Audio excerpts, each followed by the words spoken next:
ფასი არ მარტო კონკრეტულ მომენტში ინფორმაციის მოწოდებელია, დამგროვებელიც არის ინფორმაციის და როგორ მაგალითად რო ავიღოთ მაღაზიის შემთხვევა, რომ განვიხილოთ მარტივად ცოტა პრიმიტიულ ენაზე რო ჩავიდეთ, პირობითად მე თუ მაქვს რაიმე პროდუქტი კარტოფილი ავიღოთ, ხო? და ყიდი ამ კარტოფილს 10 ლარად მიჯდება, ყიდულობ 8 ლარად პირობითად და ის 2 ლარი არის ჩემი მოგება ამ შემთხვევაში. ეს აწვდის ბაზას რა ინფორმაციას რო აგერ აი ამ კონკრეტულ პიროვნებას უღირს ამის 2 ლარის მოგებისთვის ამ საქმის კეთება. მაგალითად თქვენ თუ გამოჩდით თქვენ ყიდით 9 ლარად იგივე 8 ლარად ყიდულობთ, თქვენ ღირით ლარად ამ საქმის კეთება და შესაბამისად მე მიწევთ კონკურენციას. მე ხა გამოსავალი რა მაქვს, რომ ან დაუწიო ფას, ან საერთოდ გავიდე ბაზიდან გავკოტრებ 10 ლარად ვეღარ გავყიდე. ეს ქმნის იმას, რომ აი ამ საბოლოო გადაკვეთის ეკვილიბრიუმსაც ეძახიან, წონასწორობის წერტილში რაღაცნაირად გავდივართ. შეიძლება თქვენ აუწიოთ ახლა გახადოთ 9.5 და მე ჩამოვიდე 9.5-ზე, ან 9-ზე მომიწიოს ჩამოსვლა, გააჩნია. დამოკიდებულია რა პროპორცია ამ ყიდველების და გამყიდველების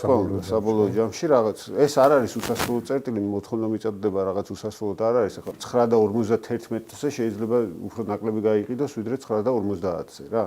მეტი გაიყიდოს, ვიდრე 9.50-ზე და 9.60 და 9.50 რო ყიდეს, კარტოფილი სხვა, ანუ შესაძლოა საერთოდ სხვაობა არ იყოს გაყიდულ რაოდენობაში და არც არაფერი დეფიციტი შეიქმნას, შეიძლება საერთოდ გავლენა არ ქონდეს ამას ბაზარზე რა, ეს 10 ლარიან სხვაობას გააჩნია ეს რაღაც უწყვეტი ზოლი არ არის. საბოლოოდ რას ნიშნავს ამის შემდეგ უკვე ინფორმაციის დაგროვება. ჩემამდეც ხო იყო ვიღაცა სხვა ბორისია, სხვა გიორგი ხმა, ეს ბორისი ალბათ არ იქნებოდა სტატისტიკურად. ხო, შესაბამისად ჩემს უკან ვიღაცა დგას, რომელსაც ასევე რაღაცა ფასად რაღაცის გაყიდვა, ჩემთვის 8 ლარად კარტოფილის მოყიდვა უღირდა.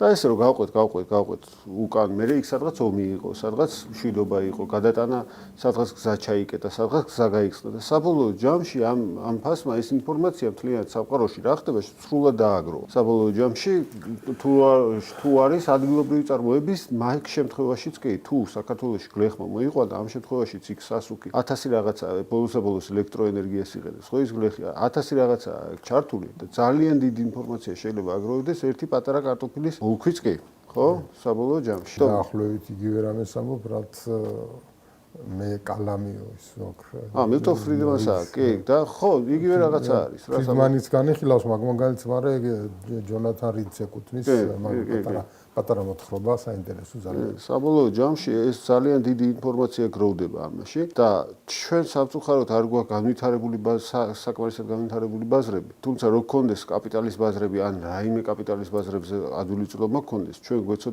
შეგვეძლებოდა არა მარტო წარსული ინფორმაციის დაგროვება ამ ფასებში, ამით მომავალში რა მოხდება. მაგალითად, ამერიკის ბიზნესი სხვანაირად არის აწყობილი და შესაბამისად მეტად გამართული ვიდრე ქართული. საქართველოში რა არის? შენ შეგიძლია ძალიან სტიქიურია, ხო, ქართული ბიზნესი. რა მოხდება, კაცმა არ იცის, რა მომენტში რა შეიცვლება, არ ვიცი. და ამის გადაზღვის მექანიზმები არ არსებობს. მაგალითად, ხვალ შეიძლება რიკოტის უღელტეხილი ჩაიკეტოს და აღარ შემოდიოდეს ელემენტარულად ხორცი. რომელიმე ქვეყნიდან. ან შეიძლება პორტი ჩაიგეთოს, ხო და სტიქიურია ეს მოვლენა, ვერაფერს ვერ შევიც. ამერიკის ბაზარები რატო არის უფრო განვითარებული, რატო იზღვევენ თავს? აქვთ ეგრეთ წოდებული ფიუჩერსული, ანუ სამომავლო გარიგებები, წინასწარ დადებული გარიგებები, რომლის მიხედვითაც უფრო მეტ ინფორმაციას აგროვებენ. აი ამ თავის პროდუქციაში და თავის საქმიანობაში. გაცილებით მეტი ინფორმაცია, არა მარტო წარსულის, არამედ მომავლის ინფორმაციაცაა დაგროვილი. მე ვიცი, რომ თქვენგან მაგალითად მომიწევს, რომ ვიყიდო ერთ თვეში დაახლოებით 200 ტონა კარტოფილი, ხო? და ფასზე შეთანხმებული ვართ. თუ თქვენ აი ესეთი სამომავლო გარიგებები ბევრი დაგიგროვდათ, ავტომატურად ეს ფასზე გავლენას ახდენს, მაგრამ ასევე ახდენს აი ამ გარიგებების ფასზე გავლენას და შესაბამისად წინასწარ ჩვენ ვიგებთ დაახლოებით რა სიტუაცია გვექნება მომავალში. დაახლოებით შეიძლება ეხა პირდაპირ გავიგოთ დაახლოებით შესაბამისად მეტი ინფორმაციაა იმ ფასებში. ეგ მხოლოდ იმ შემთხვევაში იმუშავებს თუ სერიოზული შენჯღება არ მოხდა. ხო, რა თქმა უნდა, რაღაცა კატაკლიზმებისგან დაზღვეული არა. მაგისა ის წარსული, რა თქმა უნდა, აწყოზე გავლენას ახდენს და გავლენას ფასზე, ქცევაზე, ჩვენს დამოკიდებულებაზე ყველაფერში აისახება.